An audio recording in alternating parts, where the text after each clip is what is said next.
Hi, I'm Rhonda Buss, and welcome to another episode of So Busted's a Material Witness. I'm really excited today. If you remember from the very first interview that we did with Brian Osborne, I told you about how he and I both went to Ray College of Design, and actually I am sitting in the tell me the name of the school. Illinois Institute of Art. Thank you. Yeah, Oh my goodness. Yeah. Yes. And it's actually the old Rayvogue College. Mm-hmm. So, and today we have Pamela Vanderlinde with us. She is one of the professors here, and she teaches all the fashion courses, all the studio, pattern making, construction, senior thesis, you name it.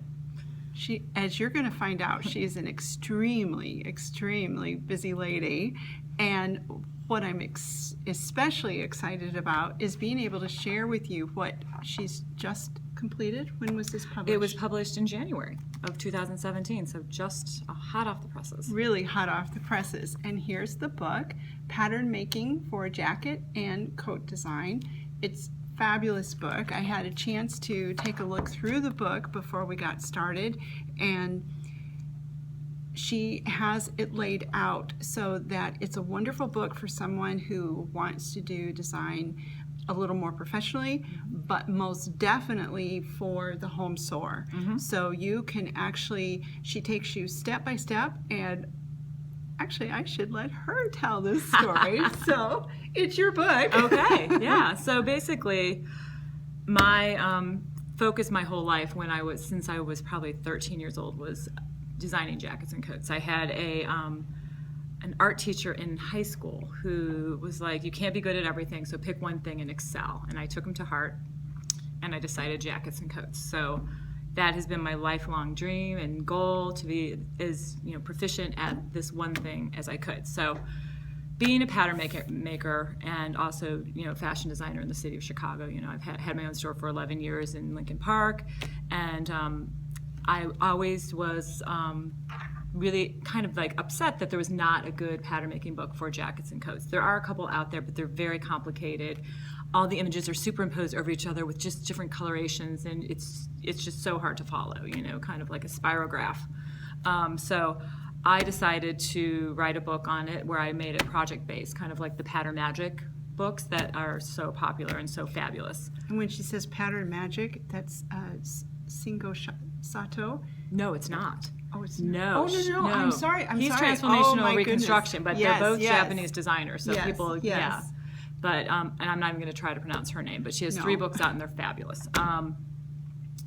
So I wanted to make pattern making not quite so dry, because anyone who's opened a pattern making book, it's like, here's 30 pages on collar design, here's 30 pages on sleeve design, and I wanted to make it project based, so you learn the same sort of concepts, but you're like, in the end, you're going to have a motorcycle jacket or a blazer or a tuxedo. So, and there are how many jackets? 7. There's 7 chapters.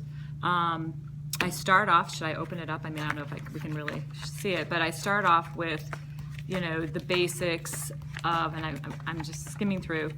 My first chapter is the blazer, which is the most iconic jacket of all. I mean, I think people, they get confused, what is a jacket and what is a blazer? They kind of mix the two up. So I start off with, this is going to be like a picture. So everything's been actually made. I know I've always had pattern making books where you end up making the pattern and sewing it, and it's like, no one's ever done this because it doesn't work. These work because I made them all, and actually I have one of them on. This is the blazer, but in a different color, because red brocade in the afternoon is probably not proper. So first I start off with the history of the blazer, and I'm going to just be like show and tell.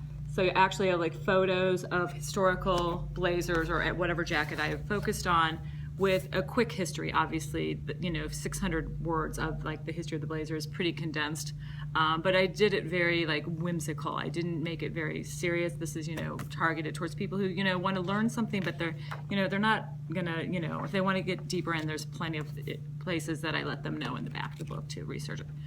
So then I give pictures of contemporary blazer designs, hot off the runway, to see that these iconic jackets and coats have been very popular and stayed as a mainstream in our fashion world because there's just something about them that people love. And from there on, I have tons of directions and technical and technical drawings, illustrations, describing every stage of the pattern making process. So as long as you know how to do you have your basic block, I teach you how to transform that into a jacket block, a coat block, a mannish block, a raglan block, and the end of the. I'll just interrupt her real quick. One of the things that we were talking about is like when I was learning flat pattern design for coats and jackets, the ease was so much more. So this is really designed for the modern day woman who doesn't wear things, Huge. Yeah. We don't need 4 inches of ease in our bust, with our jackets anymore. So if you want it, then you do a mannish block. So, a jacket block now is more closer to 2-inch, which is just, a little pinch on each side. So that's pretty much what we want nowadays because, we're not hiding anything, hopefully. So I continue on with, I walk you through how to do a toile, which is a muslin, first fitting, half muslin, and then, And let's show the picture here too, because the pictures in the book are fabulous. So you really can't get lost. No, and I tested it on my students. So they let me know if something was like confusing because they're my students and they're like, I don't get this, and I would rework it to make sure it was clear and easy to understand. So yeah, and another great thing that I've done is at the towards the end, it's like I tell you the seam allowances, and this is all professional seam allowances. So it's not the 5/8 of an inch if you do like home sewing, but 1/2 inch, 1/4 inch. But I talk about that in the beginning of the book, so there's no confusion. And how to square off your seams, everything that we do in the industry. So you really get kind of like an insider's look on how like a pattern maker designer actually designs. And the very finished, very, very end, fast forward, technical flat with exactly like what your pattern pieces are. So you don't forget anything. Right. So you don't go, oops, I forgot that undercollar. What's an undercollar? Well, or why doesn't this fit together? Exactly. So she's made sure that you have everything that you possibly need. Yep. Yeah, and it's not just a blazer. There's a motorcycle jacket. There's a larger overcoat. So there's so much in the book that I think if you are in any way, shape, or form interested in pattern making, this is definitely a book that you would really enjoy. And when I'm actually just meeting Pamela for the first time today, and I had asked her where she went to school, and she went to Purdue in Indiana. Yeah. And there you studied? Studied apparel technology and design. So it's, Purdue, everyone's like, that's an engineering school. And I'm like, yes. And they treated design like an engineering school. So I learned very, very technical aspects of the industry that I still bring with me today. So I'm all about the patterns. That's what I love to do. So. And if you remember when we had our interview with Greg Fishman, I asked him what his degree was in, and he said finance. And I made the comment that so often people don't realize how technical sewing actually is, and the business of sewing as well. And so having a background like you have, it just fits right in. Yeah. So ultimately, you came to Chicago. And there's a little more to her story here. There's a lot, yes. Yeah. But fast forward, after having my own business, I still have my own bespoke business. I decided that I started doing yoga, and I realized that I needed to give back because I have all of this knowledge, and I need to give it back to the next generation of designers. So I was lucky enough to have my next door neighbors worked at the Illinois Institute of Art, and one night over wine in my backyard, I'm like, I think I want to teach someday. And they remembered that, and a few years later, a position came open, and they recommended me, and I got the job. So that's how my teaching started. So she actually has a dual career. So she teaches here at the Illinois Institute of Art, and she also teaches at the Art Institute, the School of the Art Institute, which is... The Big Lions. Yeah. Yep. Which is... Quite impressive. Yes. I just started there last year, and I love it. I love both schools. They're completely different ways of looking at design, but they're both very relevant in today's She just answered the question I was going to ask, which I knew that the Art Institute comes at it from much more of a design. Yeah, it's very conceptual. Yeah. Whereas Illinois Institute of Art, which everyone's like, I thought they were the same. No, is more of a technical school where it's like we're preparing the students to really get out in the industry immediately and work the more technical jobs. Whereas SAIC, School of the Art Institute of Chicago, that's what we say, is more conceptual, more like idea-driven, design-based. The students are getting jobs in the industry as well, but more of the creative side, I'd say. Right. Yeah. Yeah. Yeah. But it's very exciting at the School of the Art Institute. And if you're ever in Chicago and you have, or if you live here and you've never been to one of their fashion shows, by all means go. It is not a typical fashion show, and Not at all. This year's it's May 5th, so it's coming up. Yes. At the Spiritus Museum, so it's going to be quite lovely. Yeah. And these are pieces that I would say most likely you wouldn't purchase them from the runway and go and wear them ever. Most of them. Some of them, yes, but most of them, yes. Right. They're more about like the idea and the process. And I think when our students get hired out, it's more like they're going to take one idea and diffuse it into something that can be ready to wear. Right. Except maybe Tom Brown is the only designer, or Comme des Garçons. Like I see, the stuff that they do. It's like, yeah, that's just pretty much. Look, that's so like what we do, And there's other really like quirky designers that do things like that. But for the most mainstream, like you're going to go and like buy something at like Neiman's or Barney's or something. No, it's not. No. It's like I'm always like, I don't think you can lift your arm in this. And I'm like, oh, that's okay. It's like, doesn't matter. That's okay. I'm like, all right. It's not like I'm wearing it to work. Exactly.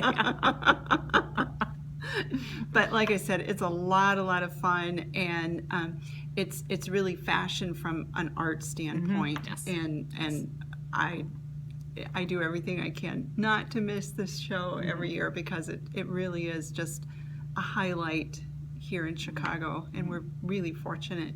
Really fortunate to have them. Pamela talked a little bit about her want to give back as an instructor. But let's go back just a little bit. So you had your own shop, yes, for a while, yep, and it was in Lincoln Park. Lincoln Park, called Zone. That's my design name, where I did my own designs, and I also did custom work. So I had that for 11 years, and as soon as someone walked into the store and realized that I would do custom for them, they kind of like didn't really even look on the rack and then just immediately went to like, well, design me something. They got so excited about that I realized after about 11 years that I did not need a storefront anymore. So I kind of closed the brick and mortar store, and now I just do custom work for, my clients, which is fun because, it's like one-offs, and it's more, it's bespoke. It's bespoke fashion, which is lovely. So I really enjoy it. Still exists. Still exists, yeah. Yeah, it's very nice. But so she has her custom business, but she also has another passion. And I got to read a little bit about it on the internet before I came, and so now I found out even more. Right, my outdated blog, which I need to now I have to really update it because Sorry about that. I don't mean to make anyone feel guilty. No, it's on my to-do list. Good, and I keep getting pushed down to the bottom of the list because other things come up. But no, I was lucky. And it's been a while since she's posted anything. 3 years. You're right. Yeah. You're busy. Yeah. Life gets in the way. But although it's 3 years ago, I'll have a link below so that you can really go. Now you're really right. But it's really quite interesting. And so you went to. I went to Peru. I did a sabbatical with a women's weaving cooperative called Awamaki. It's in the Sacred Valley in a little town called Ollantaytambo, which is the last train stop before Machu Picchu. So it's beautiful there. I went there to work in the women's design co-op, and all the women there. So we have a few co-ops going on within the co-op, like women's co-ops of the Quechuan women, which is the indigenous people of the Sacred Valley of Peru. We have knitting, we have weaving. Those are the two biggest ones. So it's all backstrap weaving up there. So they literally put a stake in the ground, make their warp, and then like put it around their back, and that's how they have the tension. It's and the work they do is amazingly beautiful. So I went there for 6 weeks to do a sabbatical. I was lucky enough to be granted it with, Illinois Institute of Art gave me, paid for me to go down there, which was wonderful. And I just fell in love with the place and the people and the cooperative. We're fair trade. We're giving these women, who are mostly illiterate, they're earning enough money from their weavings to be able to afford to send their children to school. So we're breaking the chain of illiteracy. It's wonderful. So I fell in love with it to the point where now I'm their creative director. And I work mostly from Chicago. Obviously, I didn't move down to Peru, but I go down there every summer. I'm going down in June this year to just work with. Oh gosh, our lights went up. We're okay. We've entered the romantic time. Yes, exactly. It's like it's a motion sensor lights, so if you don't move, the lights go out. But I think because we're actually we're in a classroom and it's a little bit late in the afternoon, so I'm like, oh my gosh, the lights went out. Just bear with us. So we probably look a little, I think we look better actually. Right. In the dark.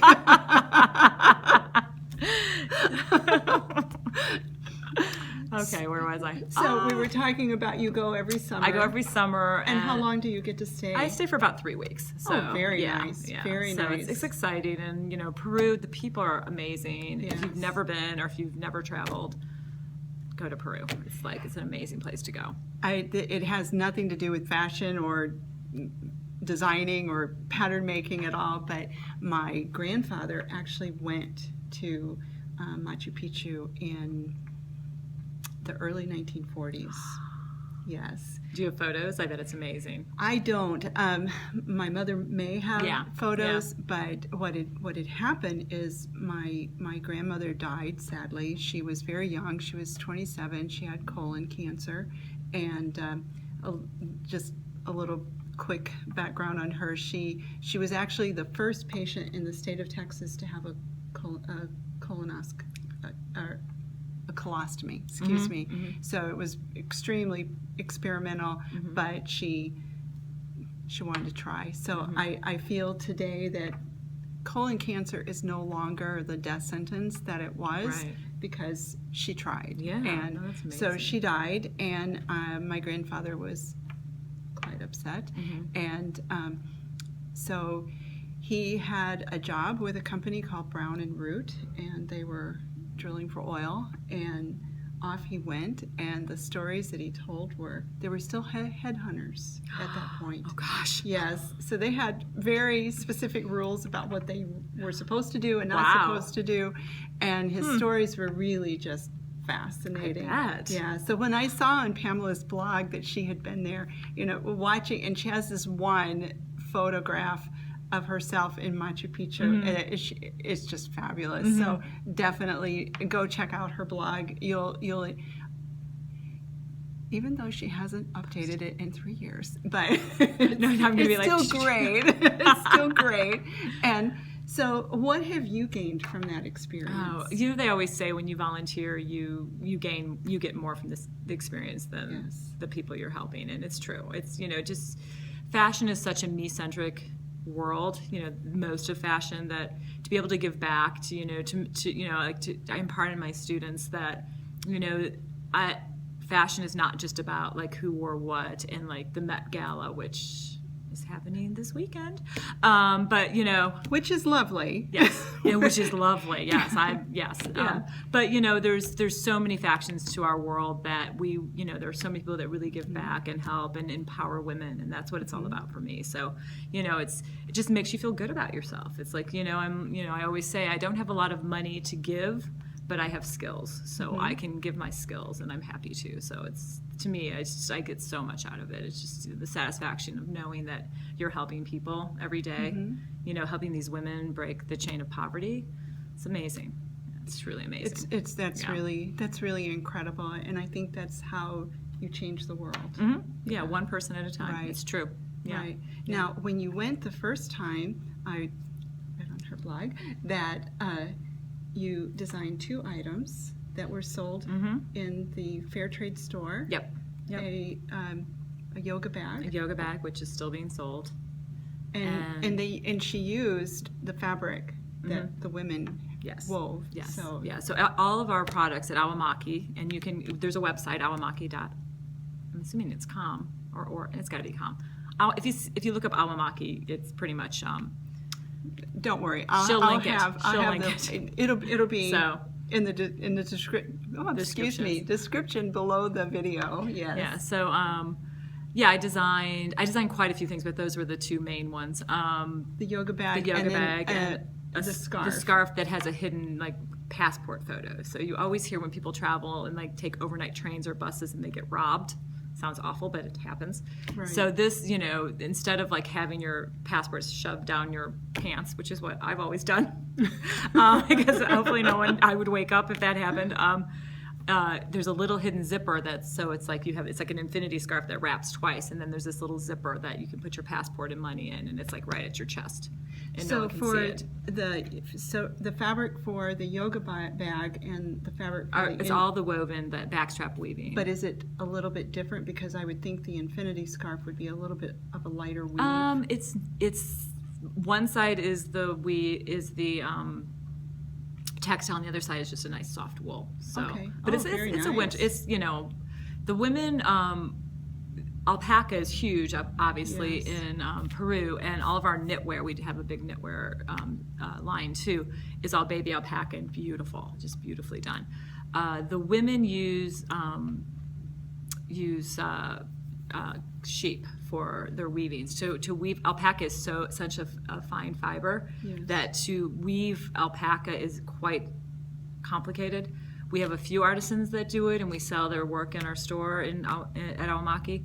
But for the most part, their traditional weavings are done out of the lamb, the sheep. So it's kind of thicker, but it's not really rough to the feel, because I think it's just just the nature of the wool. Exactly. It's everyone's like organic, yes, no preservatives, yes. They're like in the mountains, it's 14,000 feet up. It's like if you ever come to Peru, we have a tourism section too, where you can actually go up and weave with the ladies and do a homestay with them. It's pretty cool.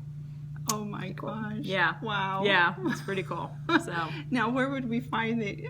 Hey, sign me up. Awamaki, the website has everything. It has our lines. We have a pillow line. We have everything if you want to volunteer with us.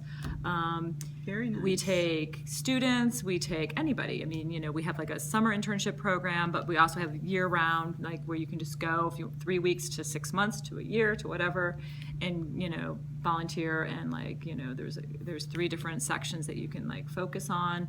If you want to, most likely anyone watching this would want to do the design. I can't see you really wanting to do tourism, but you never know. You never know. You never know. Right. You never know. So yeah, so everything's all in one big place at Awamaki's website. Interesting. I can't help but think at the moment there was a movie that was done some years ago called The Mission, and it's a very powerful movie, and it's about when the Jesuit priest went to Brazil, and it's a little bit difficult to watch, but one of the lines in that movie is, "Would it have been better had we never come?" And because everything just it's a very sad ending. And what was interesting to me is my grandfather had made almost the exact same statement to me. Would it have been better had we never come? But as I'm sitting here listening to what you're doing, there's a happy ending. Yeah. And it's a fabulous happy ending. Yeah. And I had the same question. One of my papers in graduate school was on the ethical dilemma. Is it better to, because we're basically taking their traditional, weaving techniques, and we're creating products for, our world. We're making tote bags, we're making iPhone cases, we're making iPad cases and stuff. And I was like, is it better to, so my whole ethical dilemma was, is it better to keep the weavings or their goods for their traditional purposes and have it being lost to future generations, because the children today were not learning. They were learning to weave, but they were not staying and weaving because there's no money in it. Right. They're getting ripped off by people. The middlemen would come and buy their weavings, and then for like pennies, and then turn around and sell it for a good price, and they were left with nothing. it was that, or, you know, is it better to, you know, do what we're doing with these cooperatives and like work with the ladies and, you know, create new products so this, you know, skill doesn't die. And it's better to do what we're doing. It is. These women are very savvy. They're very smart. And anything that's ritualistic, they do not put out there. So they're only doing what they want to do. So that was a big relief to me, because it's true. It's like, are we really hurting them by thinking we're helping them? You know? Right. So, Right. but yeah, I was glad when I did all my research and was like, yes, we are helping them. So, Right. So like I said, yeah. it is good that they came, and there is a very, not that it's the end of the story, it's just a part of the story, but it's a very good, it's where things are going in a very good way. Yes. So again, the book, Pattern Making for Jacket and Coat Design. Like I said, it's a fabulous book. I couldn't be happier with how well laid out it is, how well thought out it is. I think that, like I said when we started, for anyone who has an interest in design, doing their own coat designs, definitely get the book. I think you'll really, really enjoy it. And I've enjoyed meeting you. I've enjoyed Pamela. meeting you. Yes, and hearing her story and all the wonderful things that you're involved in. It's exciting, and it's heartwarming. And so anyway, thanks for coming by, and thank you for coming by and giving me this opportunity to meet you and get the word out about her brand new book. So until next time, thanks for stopping by, and keep sewing.